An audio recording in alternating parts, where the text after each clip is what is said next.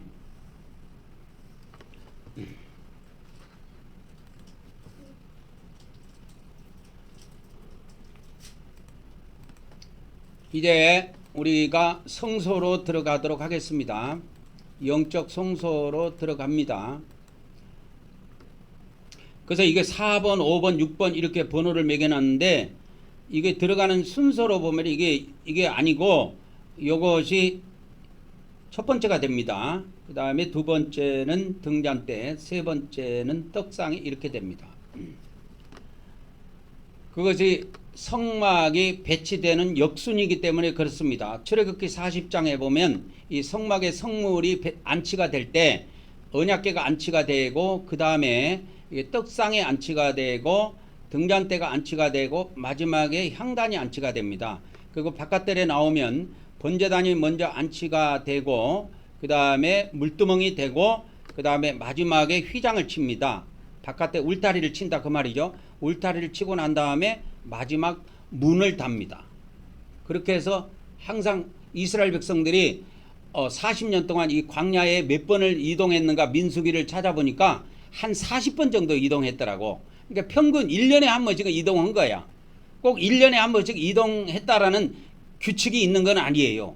그래서 40년 동안 40번 정도 이동했는데 42번인가 나와요. 그래서 약 40번 정도라고 보면 되는데 그 40년 동안 1년에 한 번씩 이동했다고 보면 됩니다. 이동해 갖고 이 성전을 다시 세울 때 그 순서로 세운다 그 말입니다.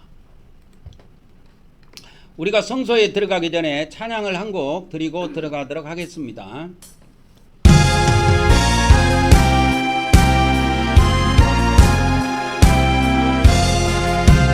나 맡은 본부로 그 주를 높이고 분명한 구원으로 잘 인도함이라. 버르심 받들어 내 형제 섬기며 구주의 뜻을 따라서 내 정성 다하리. 저 앞에 모든 일 잘랭게 하시고 이후에 주님 배울 때 상 받게 하소서. 나 항상 깨어서 늘 기도드리며 내 믿음 변치 않도록 날 도와주소서.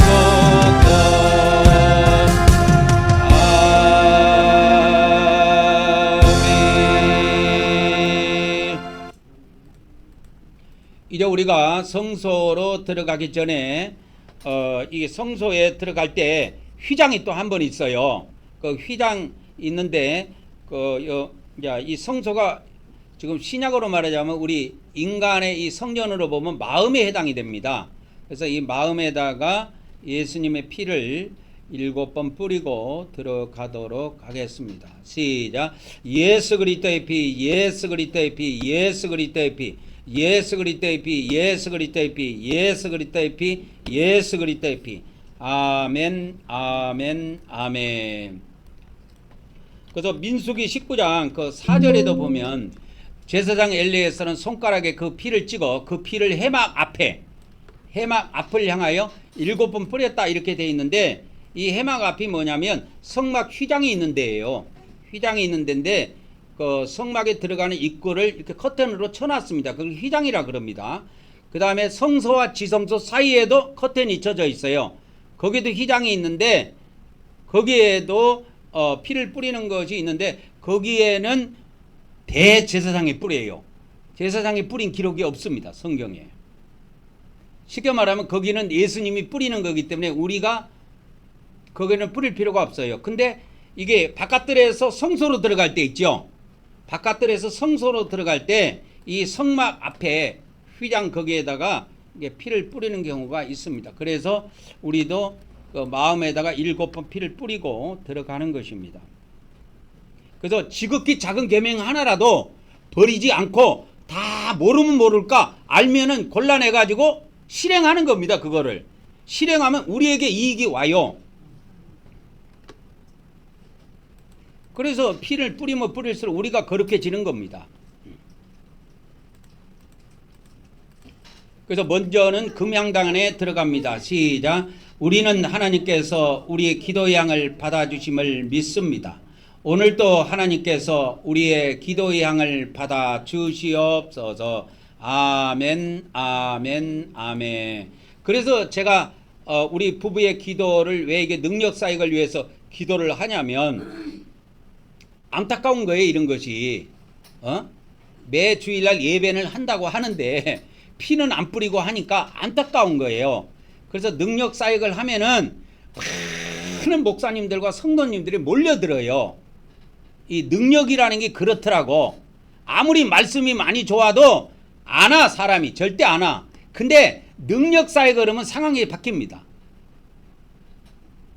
그렇게 했던 사람이 우리나라에 대표적으로 2명이 있어요. 첫 번째는 박대선 장로고, 두 번째는 할렐루야 김기화 원장이에요.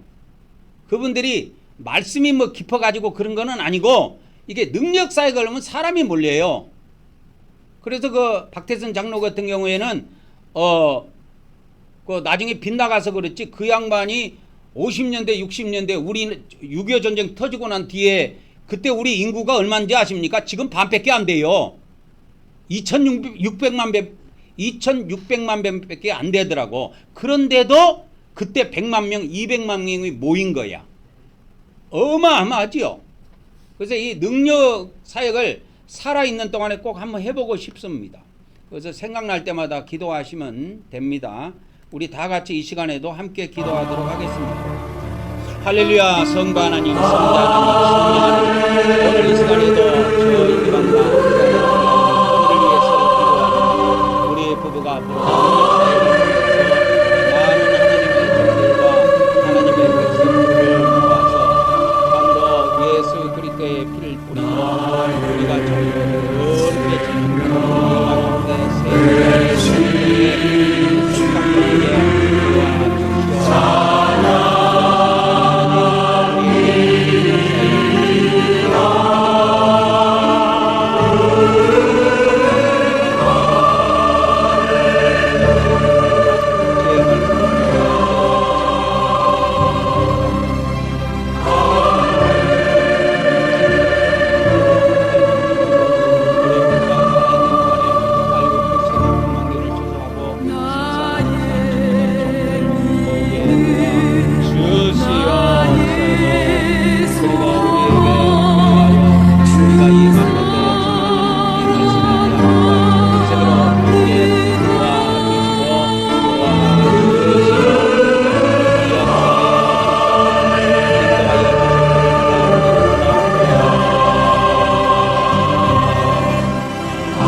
이제 이어서 우리 주님께서 가르쳐 주신 기도로 기도의 향을 올리도록 하겠습니다. 시작.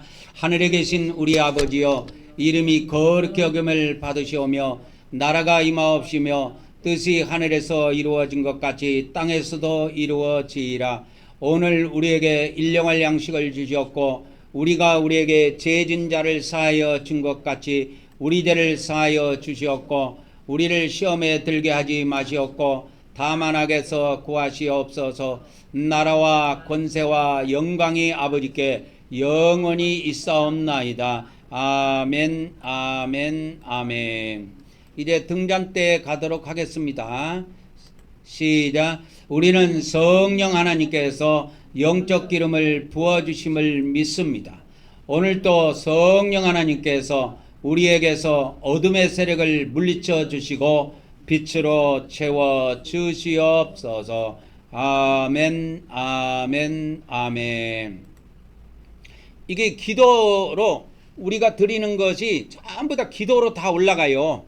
그래서 우리 예배는 전부 다 우리가 고백을 하지만 입술로 고백하면서 구원을 얻는다 그랬죠. 마음으로 믿어 의에 이르고 입으로 시인하여 입으로 고백하여 구원에 이른다고 하는데 이것이 기도로 다 올라가면서 우리가 모든 것들이 다 하나님께서 들으시고 그걸 생활 속에서도 또 응답을 하시는 것입니다. 이 떡상은 이렇게 2개를 넣습니다. 12지파 하나씩 해가고 12개를 2줄로 놔요. 요 위에 있는 건 뭡니까? 유향입니다. 유향. 그래서 이거는 태우게 돼 있어요. 안식일날 떡을 갈 때 번제단에 가서 이걸 태워요. 시작. 우리는 사람이 떡으로만 사는 것이 아니라 하나님의 말씀을 먹어야 함을 믿습니다. 오늘도 하나님께서 하나님의 종을 통하여 하나님의 말씀을 우리에게 먹여 주시옵소서. 아멘, 아멘, 아멘. 오늘의 말씀은 핵심은 하나입니다. 핵심은 하나입니다. 이겁니다. 히브리서 10장 14절 한 번의 제사로 영원히 온전하게 하셨다 그랬는데 이건 대제사장의 제사로 완성이 된 거예요. 그럼 우리의 제사는 뭐냐면 대제사장의 제사가 아니고 우리의 제사는 제사장의 제사예요. 그래서 신약에는 이 제사가 예배로 드려집니다. 예배 형태로 드려지는데 이 예배가 뭔지 아십니까? 예배의 핵심은 경배입니다.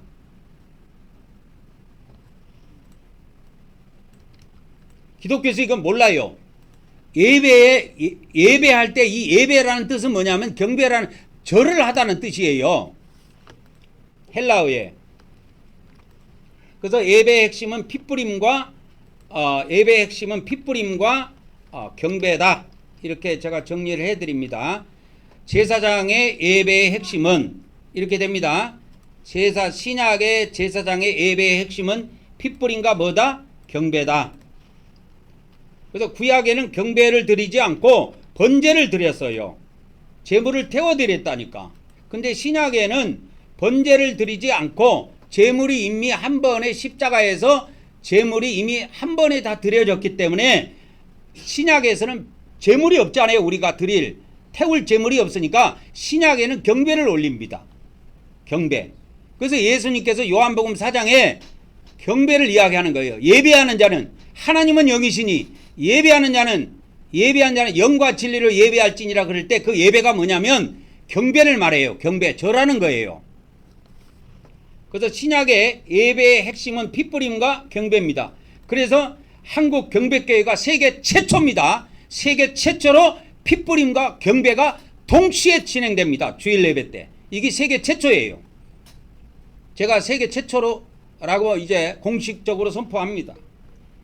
그래서 피 뿌린 데는 더러더러 있을 거예요. 피 뿌린 데는 지금 제가 유튜브에 이 영상을 올린 지도 10년 전부터 이 피 뿌리는 예배를 올 때 우리가 그 박목사 교회에서 그때부터 영상을 피 뿌리는 예배를 올렸기 때문에 지금도 피 뿌리는 교회가 더러더러 있는데 경배까지 하는 데는 없을 거예요. 근데 우리도 경배한 지 몇 년 안 됐잖아요. 그래서 이 경배하는 지 몇 년 안 됐는데 이제 세계 최초로 피 뿌리는 예배, 그 다음에 경배 드리는 예배, 이것이 동시에 진행되는 데가 우리가 세계 최초입니다, 여러분. 그래서 이게 엄청 중요한 거예요. 그래서 지금은 우습게 생각하죠. 그래서 제가 요새 유튜브에 영상 올릴 때 이런 말씀을 올립니다.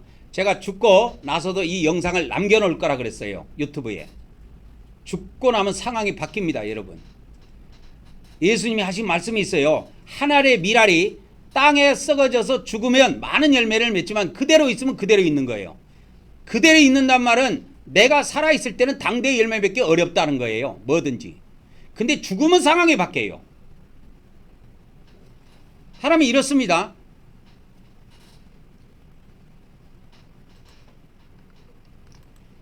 그래서 어떤 사람이 있다고 칩시다. 막 죽일 놈 살릴 놈 해요. 근데 그 사람이 오늘 갑자기 죽었어. 그러면 그런 말이 쑥 들어가요. 다 엎드려서 와서 절하러 옵니다. 그 사람한테. 문상 온다니까. 그게 참 신기해요.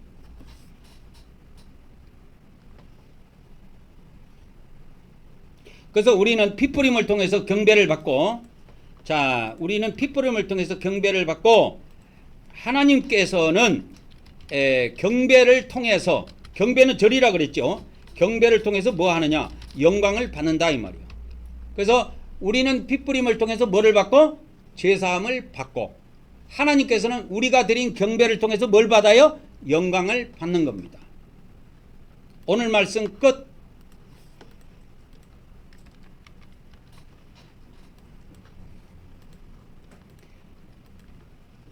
자, 이제 지성소로 넘어갑니다.